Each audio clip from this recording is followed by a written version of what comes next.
Whose memory does the mirage replicate?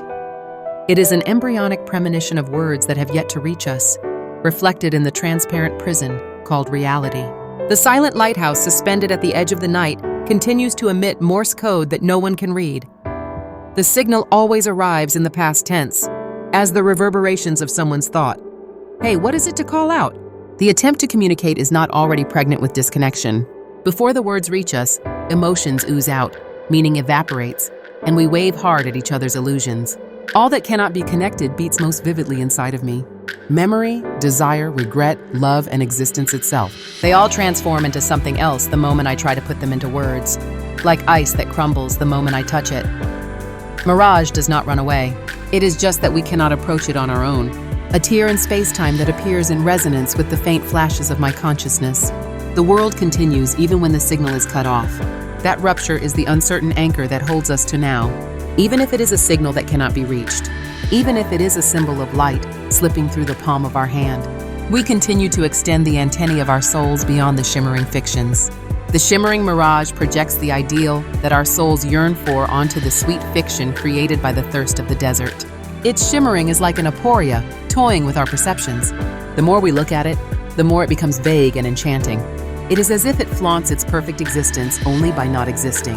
The signal that cannot be connected is the intermittent Morse code, emitted by the unconsciousness of the self. It is a revelation that announces the absence of meaning itself. Like a quantum entanglement, it is a shard of elusive truth that changes its appearance the moment it is observed. We reach for the glimmer.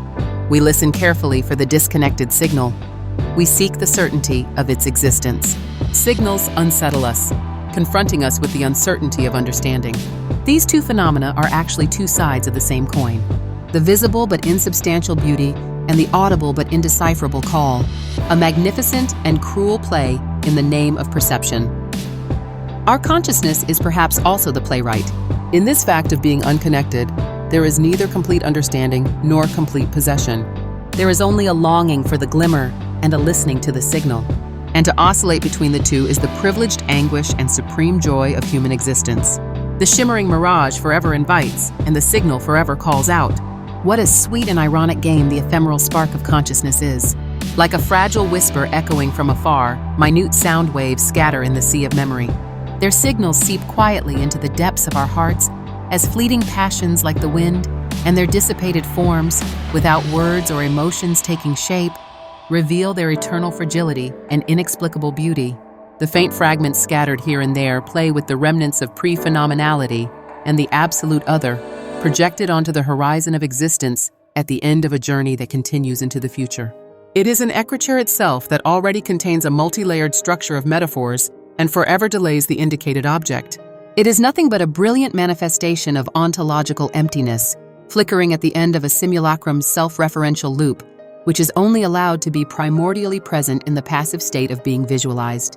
It is not craving that gives birth to it, nor recognition that defines it, but rather the glimmer of its absence that backfires on the subject's function of craving and recognition, exposing its constitutive limits. The unconnected signal is a minute vibration of difference that pierces the solid walls of logocentrism.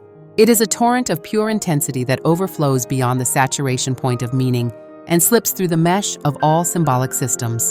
The moment the consciousness that is trying to capture it receives the signal, it is already transformed by the violence in the name of interpretation. It is a repetition without origin, a silent cry that never sounds its original voice, even though it is a trace that should have always been there. It is a deviation from the rules of the language game, a performative practice of deconstruction itself.